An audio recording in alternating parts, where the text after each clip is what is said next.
hukumnya chatting dengan non mahram?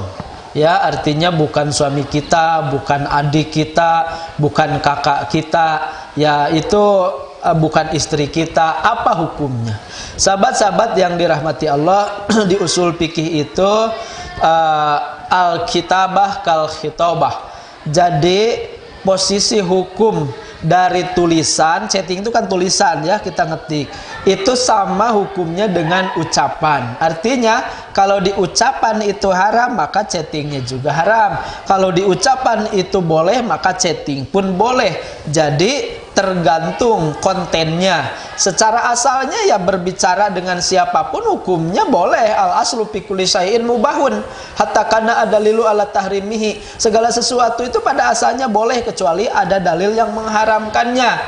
Maka berbicara dengan non mahram itu hukum asalnya boleh. Boleh-boleh saja kecuali nanti ada ya aturan-aturannya yang bisa menjadikan boleh, ada pelanggaran-pelanggaran yang bisa menjadikan haram. Contoh yang boleh misalnya untuk silaturahim, untuk menambah keilmuan, kita chatting dengan ustadz, nanya sesuatu, ustadz apa hukumnya jika sholat bla bla bla bla, maka itu chattingnya nggak masalah karena untuk pendidikan. Ya sahabiah, sahabat-sahabat perempuan, Nabi juga bertanya kepada Nabi, ya Rasul saya haid begini begini begini, ya Rasul saya suami tidak menafkahi saya atau pelit bla bla bla. Itu boleh-boleh saja berinteraksi, tetapi tujuannya untuk pendidikan, tujuannya untuk dakwah, tujuannya mungkin untuk bisnis, itu boleh-boleh saja. Tapi bisa jadi chatting itu haram, ya tergantung kontennya. Walaupun asalnya boleh, tapi bisa jadi haram. Contohnya untuk apa? Contohnya untuk selingkuh, ya.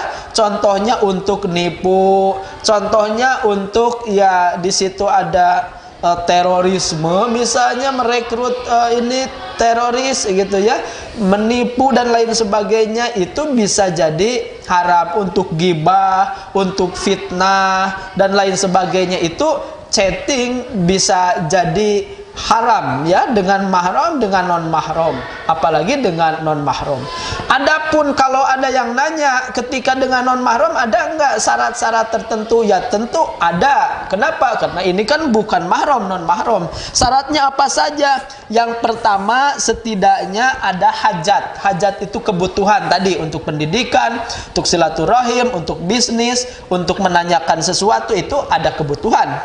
Yang nomor kedua, yang ditulisnya tidak bertentangan dengan syariat. Tidak ada, mohon maaf, kata-kata yang cabul, yang tidak senonoh, yang mungkin fitnah, mungkin gibah. Itu harus dipastikan si konten chattingannya itu adalah sesuatu yang boleh, yang tidak menyerempet kepada yang haram. Selanjutnya yang ketiga, tidak sembunyi-sembunyi. Ya, chatting dengan non mahram, ya kita sembunyi-sembunyi dari depan suami, ya ada masalah kan? Kalau hanya menanyakan di depan suami juga nggak masalah. Pak, saya mau nanyakan ke Ustadz Anu ya tentang ini gitu ya, nggak apa-apa tuh mah, bertanya mah itu kan sesuatu yang wajar. Jadi kalau sembunyi-sembunyi berarti kan tidak wajar. Jadi tidak boleh sembunyi-sembunyi karena khalwat.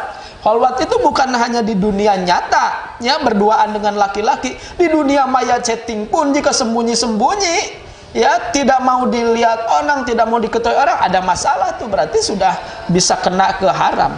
Selanjutnya juga intensitas.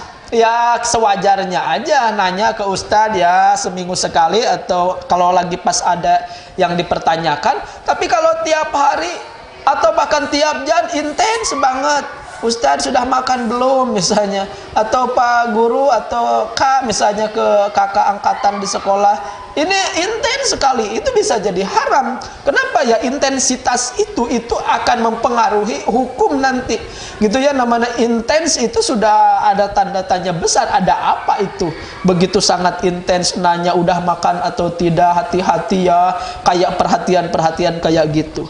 Selanjutnya juga yang nomor kelima, tidak menarik lawan jenis. Artinya tidak mohon maaf, tidak centil, tidak cengengesan, tidak, ya kita harus menjaga muruah sebagai perempuan, sebagai laki-laki kepada lawan jenis.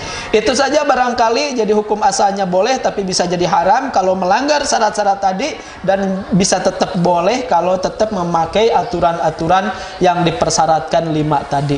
Terima kasih. Wallahu a'lam bishawab. Assalamualaikum warahmatullahi wabarakatuh.